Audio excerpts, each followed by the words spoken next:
The Ben Heck Show is brought to you by Element 14, the electronic design community where you can connect and collaborate with top engineers from around the world.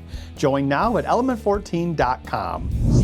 Hello and welcome back to the Ben Heck Show. Ben, it's time for the finale of Hackbots! Yes, today is the episode everyone's been waiting for, to see whose robot will come out victorious. All right, so let's recap what we've done so far. In part one, we built the robots, made the chassis, and got them moving around. In part two, we built the weapons and added them onto the robots. And today, in part three, we're going to finish up the weapons, add some defensive parts, decorate the robots, and then make them fight. Fight! Let's get started. Amazing hacks. Where are my dragons? Inspired designs. Oh, look, I knocked some hot glue loose. Regrettable acting.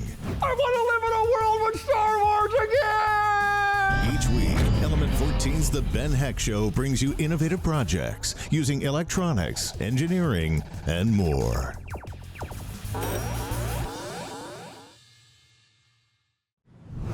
I'm pretty confident heading into the final fight. I've got a good thought out defense. That ring I think is going to be pretty solid, and if they try to run into me, they'll either get caught up on the spikes sticking out or it'll pop their balloons. So that'll help me out, and as long as my controls continue working, as long as I can steer and nothing goes wrong with my pulley system, and my hot poker continues to heat up throughout the battles, I think I'm gonna be good.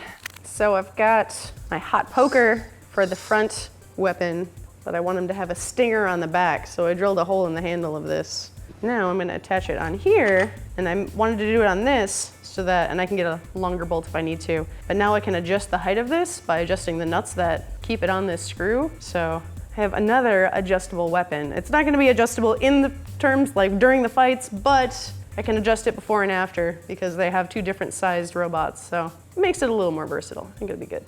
Okay, Karen, we have your remote ready to go and your robot's all set up. So let's test that out and then we'll test out your hot poker weapon. Okay, so you want me to just test the drive?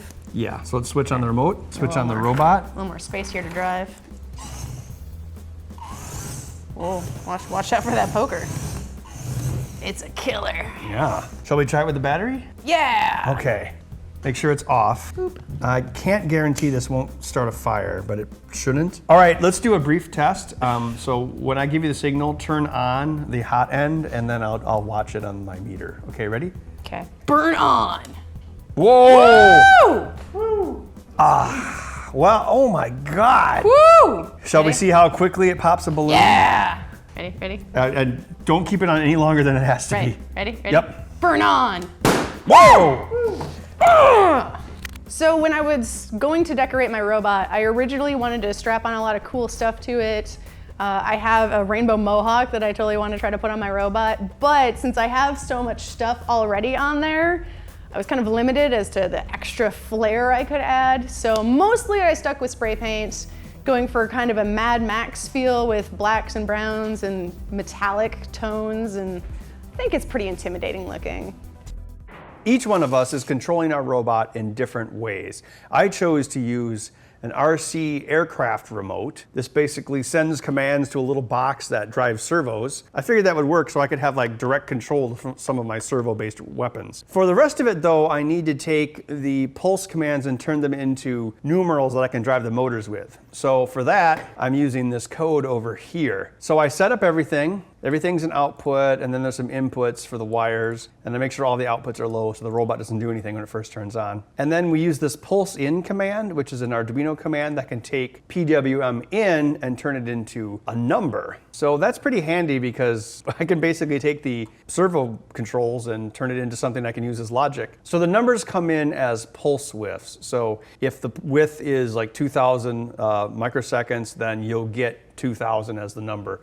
So you can actually see what would be intended for the servo as a number. So if one of the sticks is all the way to the left, that's 1900. If it's all the way to the right, it's 1200. So I use that here. I use the pulse in command to actually turn those pulse signals from the RC radio receiver and turn it into something my program can use. So here I'm using, like, if trigger is more than 1700, which means if you go all the way to the left in this direction, then activate the front weapon. If it's not all the way to the left, digital right 0, so the weapon is off. Same thing, if it's less than 1200, all the way to the right, activate the other weapon, which is my reciprocating def knife. And if it's not all the way to the right, make sure the weapon is off. So I'm doing that for the front and back control as well. I ran this through a serial terminal to see what all the numbers look like. And so there's a kind of a dead zone, you have to move a certain amount before it'll actually trigger. So I put that into my program and I'm like, okay, if you're all the way this way or this way on your x-axis, but the y is within the dead zone, then we consider that a turn. In that case, we go to the turn function. Otherwise, we're going forward or back. And so basically we're like, okay, well, if the stick is past this pulse width, then we're going forward. And then we map how far forward it is into an analog signal that'll give us analog speed.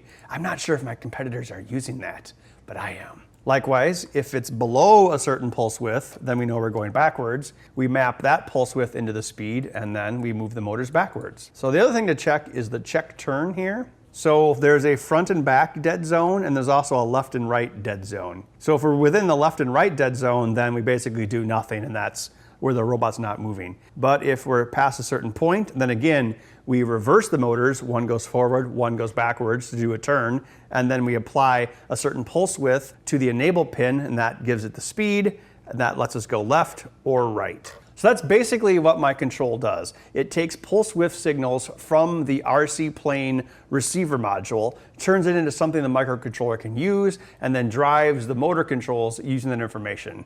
So I've got forward, backward, left, right, moving my weapon, and then all the way to the left is front weapon, all the way to the right is rear weapon. So I actually have 3 weapons. Yeah. I still want to add one more weapon to my robot since there's time. So I was thinking something with this deadly Klingon bread knife. Maybe it could be in the back of my robot and chop up and down. So basically there's no way to attack my robot without being attacked yourself. So yeah, let's figure out where the metal ends. So I'm just gonna get rid of this handle, chop it up with the Dremel, and then just 3D print something to attach the actual metal blade to. Then I can use a motor with a pin and make it reciprocate like this. Then my robot will be completely unstoppable. Right now it's just unstoppable, but I wanna make it completely unstoppable. Well, I had one more port available to add a spinning weapon, so I added a intimidation knife. I took apart this bread knife that Karen got at the junk store. I made a custom sheath for it that could rotate on a pivot. Then I made a cam slot with a motor so the motor could continually run in one direction and the knife would just move up and down on top of it. I did sharpen the points to make it so it could pop the balloons, but it's mostly there for intimidation.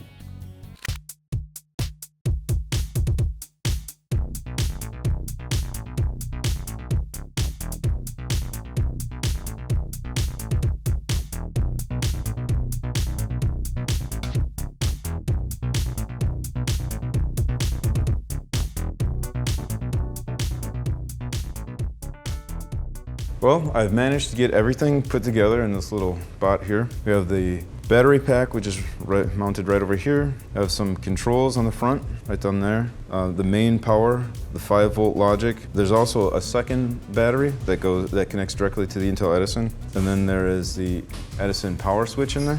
And this is our main board with the Intel Edison on it. It has a 5-volt regulator, a 12-volt regulator, and the battery connects to that. All the main battery comes into this header right there, and then there's a plug that goes into this motor controller. There's also another smaller motor controller on the main board, and the smaller motor controller drives the turret, and this big motor controller drives the gear motors on the bottom. And also, as you can see, everything looks black here because I put truck bed liner on it, and it's greatly increased the traction of these plastic treads. And I've managed to pair the PlayStation 4 controller. I got some code on here so I can turn, go forward and backwards, and then I can also actuate the turret. It's in pretty good shape at this point. Check this out. Top on, button it up. It's looking pretty nice. Look at that, huh? Woo! So it's a little top heavy.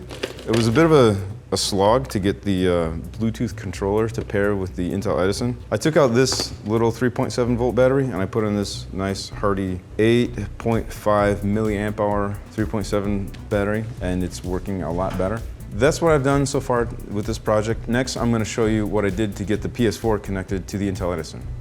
So I've SSH'd into the Intel Edison, and I'm going to use the Bluetooth control utility. And I will list devices, and there aren't any devices. So what I need to do is enable the Bluetooth. So I'll get out of the Bluetooth utility, and I will unblock or enable the device. And then I'll return to the Bluetooth utility and list the devices, and you'll see it there. So now that I'm back in the Bluetooth control utility, I do agent to display, yes, no, and then it gives me the response agent registered. I don't exactly know what that's doing. If there's someone in the audience who has a little bit more knowledge about this, I welcome your input. So before I do the scan on instruction, I'm going to hold down the share button and the PS4 button. I'll have to hold it for a moment, and then eventually the big blue light on the front will start rapidly blinking. That means that the PS4 controller is in pair mode. So once that's in pair mode, I'll do the scan on instruction, and now you see it come up here after a little bit. There it is. And now that the Edison Bluetooth can see the controller, I'm going to do the pair. I type pair, and then I put in the MAC address of the wireless controller. During the pair instruction, the Bluetooth control utility will ask me to authorize device. I say yes. And then in addition to that, I will say trust, and then the MAC address of the wireless controller. And then the Bluetooth will trust the device. And then I'm just going to type info and the MAC address to query some information about the wireless controller. Now that I'm done with the Bluetooth control utility, I'm going to make a systemd service to unblock or enable the Bluetooth service. Systemd is a utility for managing system services, and it's customizable by writing systemd units, like what I'm doing here. The systemd unit has 3 sections, one for the description, one for calling the executable, and one for when to call the executable. I'm not a systemd guru, but I try. If any of you in the audience can provide a more elaborate explanation of systemd, I welcome your input. Before a new or modified unit can be invoked, systemd must reload the units. With system control, daemon reload. Now I enable the service, and next time I reboot, the Bluetooth will be enabled.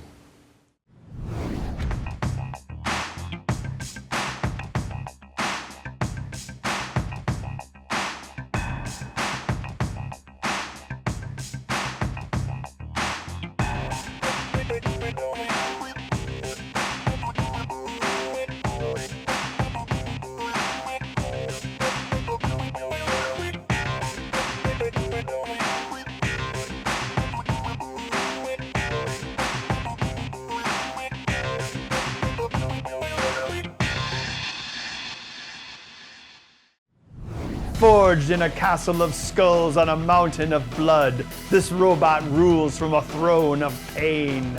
No mortal force on Earth can stop its space-age polymer plastics. Meet the Detonator. With a main weapon hotter than the surface of the sun and enough spikes to put a porcupine convention to shame, prepare to battle Mr. Pointy. They say the best offense is a good defense. There's no way you're going to have a beef with GandhiBot. Here's the rules for this competition. Each robot is going to have 3 small water balloons attached to it filled with air. Using water balloons because they're smaller, we can blow them up tight without having them be too big. And the robots fight each other in the arena over there. The first robot to lose all 3 balloons loses. There's also a 2-minute timer per round. If the timer runs out, whoever has the most balloons at the end of the time wins. It's kind of like Street Fighter, but with robots and balloons. Round 1. Ready, set, fight!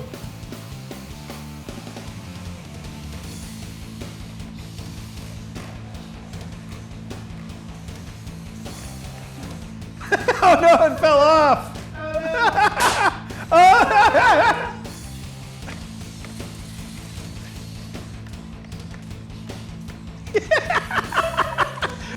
It's close to my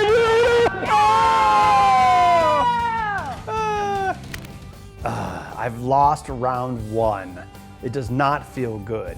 I did not anticipate how well defended her robot would be. Plus that hot pointer of hers that I helped build, that thing is deadly. It sticks way out there and it heats up so quick you really can't avoid it. It's almost better than a spike. Because a spike, you have to hit the balloon. That thing, you just touch a balloon and you can pop it.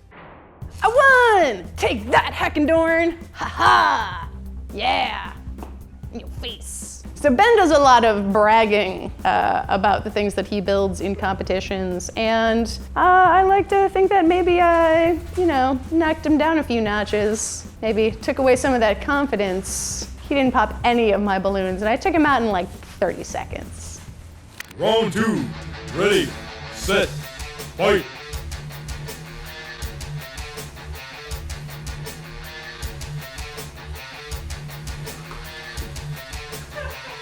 What? That shouldn't count. Damn it. Oh, it's deflating. Ha ha! And I stole one of your balloons! No! Karen's robot beat me in round 2. I just wasn't able to get in there and pop her balloons. Her defenses are too good. I should have thought more about defense instead of spending all of my time on offense. So my little tread bot is really peaceful because a few reasons. One is I'm a pacifist, and another is because the things that I want to put on it would probably take a couple more weeks to actually assemble and get together and get working. Today's the deadline, and this is where it's at. That's why it's so docile. Round 1. Ready, set, fight.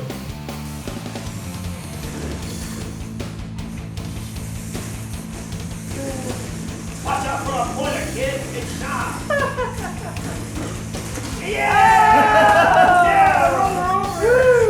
This is really hard to control backwards. He's running circles around. Oh no! Mr. Pony, you got it. Oh no! Well, all right then. No, you're not dead till you're dead. Oh, maybe she can push you back.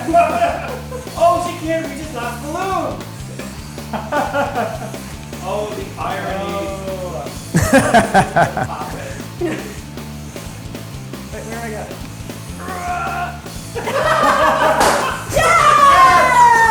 it? Yeah, so Gandhi bot has transformed into Frankenstein. It wasn't really my doing. It was insisted upon by Ms. Corbeil and Mr. Heckendorn that there be some sort of weaponry attached to it, so that's where we're at with that. Round 2. Ready, set, fight.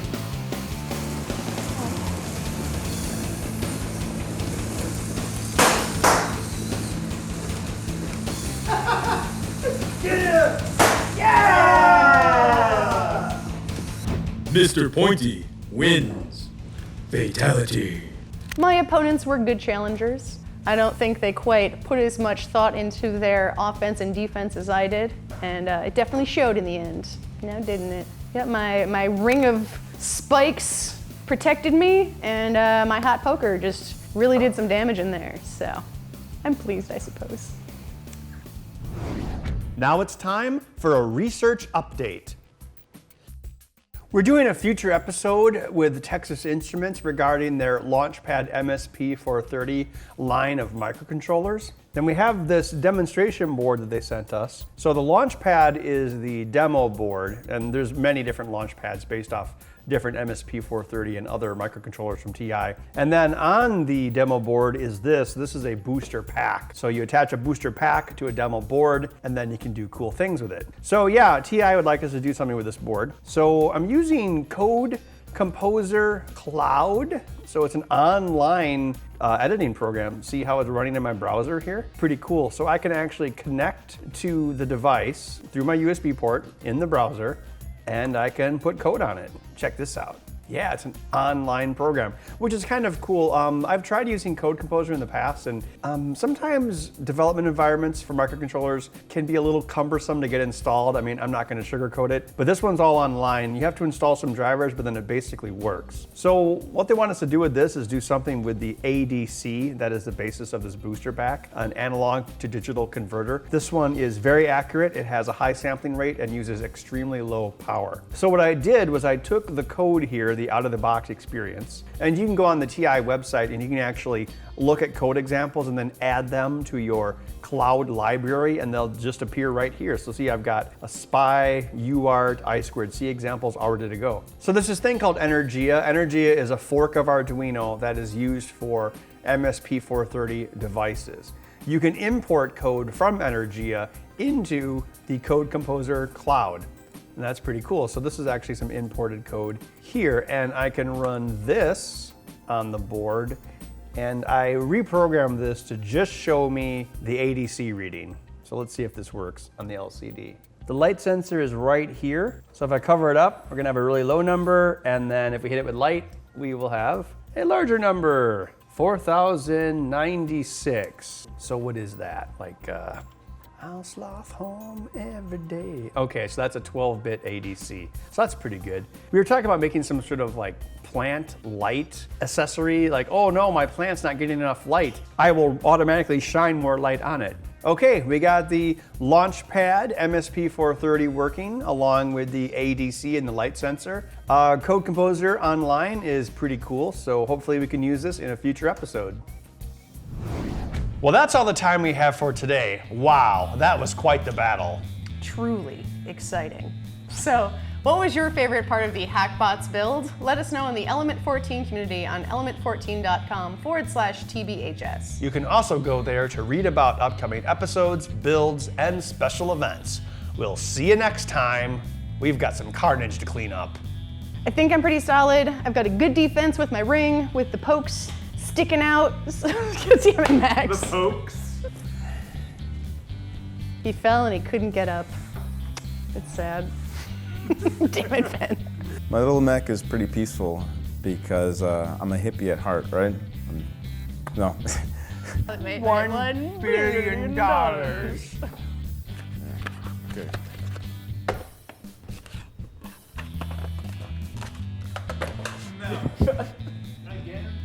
Smoothie break. The Ben Heck Show is brought to you by Element 14, the electronic design community where you can connect and collaborate with top engineers from around the world. Join now at element14.com.